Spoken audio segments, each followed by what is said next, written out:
ప్రార్థనా జీవితం. పాస్టర్ గారు ప్రార్థన చేస్తానండి, నేను అన్నం తినేటప్పుడు ప్రార్థన చేస్తాను, ఉద్యోగానికి వెళ్ళేటప్పుడు తండ్రి కుమార పరిశుద్ధాత్మ త్రేక దేవుని నామం నామేనని ప్రార్థన చేస్తాను. ఇది కాదు, వ్యక్తిగతమైన ప్రేయర్ లైఫ్. ఎలాంటి ప్రార్థనా జీవితం? దేవుని అగ్నిని దింపే ప్రార్థనా జీవితం నీకుందా? కొంతమంది అవసరం ఉన్నప్పుడు ప్రార్థన చేస్తారు, అవసరం లేనప్పుడు చేయరు. ఏది ఉన్నప్పుడు, ఏదైనా అవసరం కావాల్సి వస్తే, ఏదైనా అనారోగ్యం బాగోకపోతే, ఏదైనా పరిస్థితులు బాగోకపోతే అప్పుడు అబ్బో అంగళారుస్తూ ప్రార్థన చేస్తాం. ప్రార్థనా జీవితం ఒకే వీధులుగా ఉండాలి. దేవునికి ఇచ్చే టైం ఒకే రీతిగా ఉండాలి. ఎంతమందికి ఆ ప్రార్థన అనుభవం? అందరూ ప్రార్థనా జీవితాన్ని కలిగి ఉండాలి.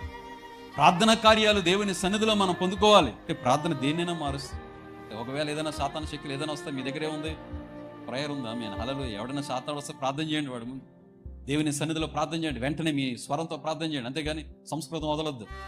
మన వాళ్ళు సంస్కృతం మాట్లాడుతుంటారు, సంస్కృతం కాదు, మనం ప్రార్థన చేస్తే ఏదైనా అవుట్ అంతే. దేవునికి స్తోత్రం, హల్లెలూయా.